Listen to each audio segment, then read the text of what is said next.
trust you have seen it. A beautiful world where harmony reigns. Will you struggle until your last fleeting moment? Your destinies are sealed. There is no escaping them. That is why we must end you. Right here and now. On your guard.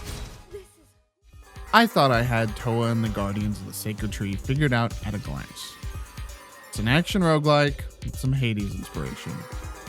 You go on a run, you inevitably die, you upgrade future runs in your town with the resources that you've gathered, you gawk at the cute character art, rinse and repeat. But what Brownies Inc and Bandai-Namco have here is anything but rote and routine. With character relationships placed in the narrative spotlight, gameplay systems that emphasize the collaboration between its characters, and ideas of sacrifice looming in the background of everything that you do, Towa and the Guardians of the Sacred Tree is looking to carve its path in this jam-packed genre.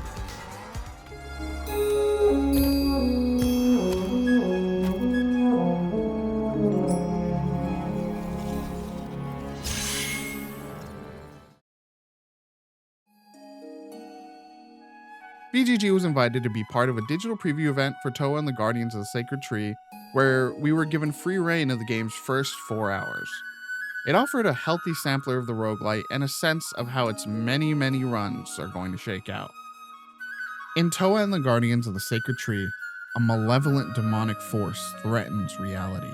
A village lays frozen in time, and the only thing holding the line against evil is a team of guardians handpicked by Towa, the ageless child of the gods who protects the village of Shinju.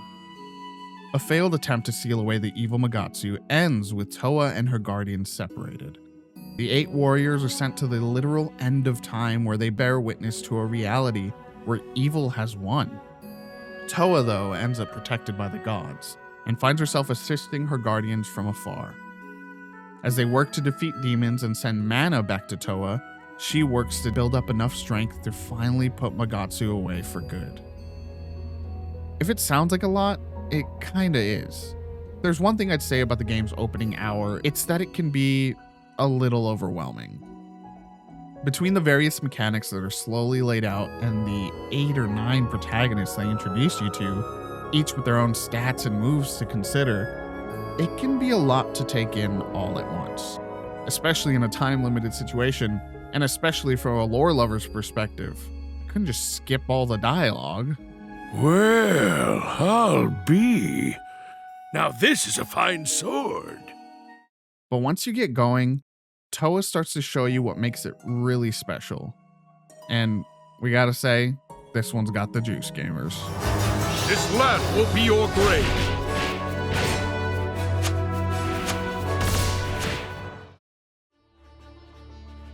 At the outset of each run, or journey as the game calls them, you're asked to pick a pair of guardians to go out and attempt to defeat one of Magatsu's guardians, sending the mana it leaves behind back to Towa. This duo mechanic is fascinating, as each potential pairing comes with a whole new playstyle and a whole new perspective on the group's dynamics and lore.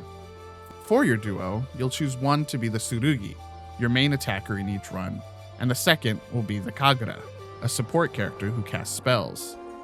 The Tsurugi wields 2 different blades, switching between them when your attacks deplete your weapon's durability, and each of the 8 guardians utilize the 2 blades distinctly, making them feel completely different from each other.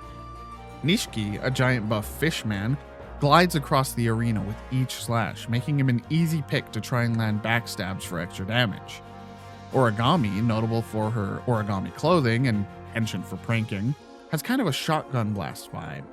Heavy damage short-range attacks with one blade, and with the other, a charge attack that makes up for her range shortcoming but makes her a static target in turn.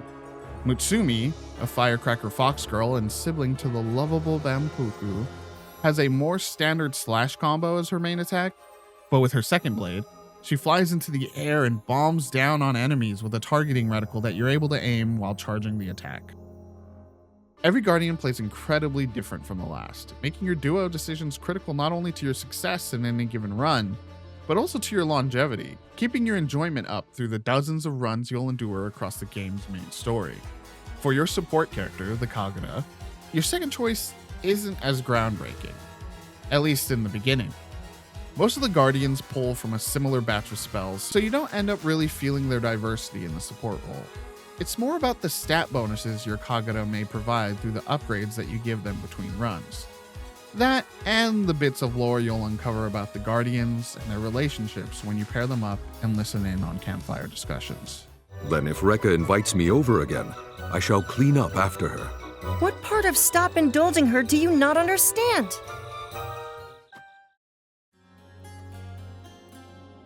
Their relationships are key to the story being told here by Brownies. Seeing these characters fight together, bond by sharing stories of days gone by, and generally support one another on their way to saving the world they left behind, makes the inevitable all the more powerful.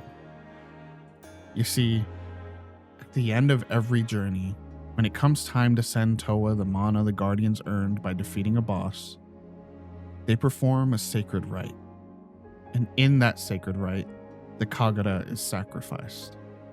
Forever gone. Not just from the story, but from your game as well. The game makes it particularly cruel too by asking you to press the button to slide your blade through your friend to send them on to the next life. 腹へたまい、清めたまえと、かしこみ申す。永遠につながる誠なる樹へ、マナの灯火をお渡し申す。じゃあね。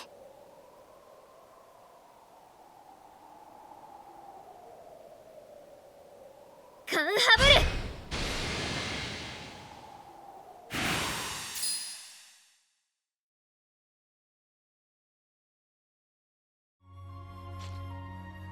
This single twist makes for one of the most compelling hooks I've seen in a roguelike in a while.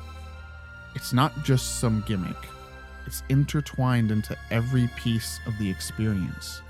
On the gameplay side, this makes every journey have stakes, because you know when you pick your team, there's a chance only one of them is coming back. Every level up, upgrade, and other statistical boost you invest in these characters could be gone in an instant. And if it is, somehow, that's supposed to be a good thing, because that means you're one step closer to sealing away Magatsu for good. Yet, as the player, you're regretting the loss of what could have been. どうか。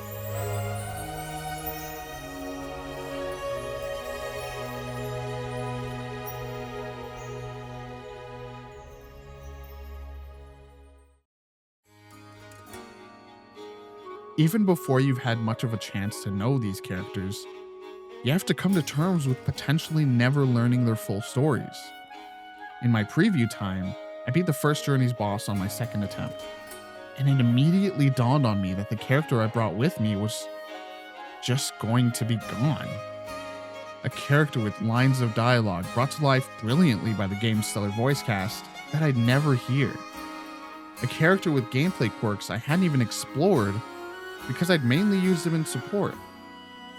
The loss was felt by the world, its heroes, and me. It changed how I approached every journey after that. The action gameplay is mechanically sound, snappy, and fun. It takes away all the right lessons from its genre peers, and the Japanese mythology setting allows for some truly incredible art design from Brownies' art team. It's this exploration of sacrifice that has me most excited about playing the full game.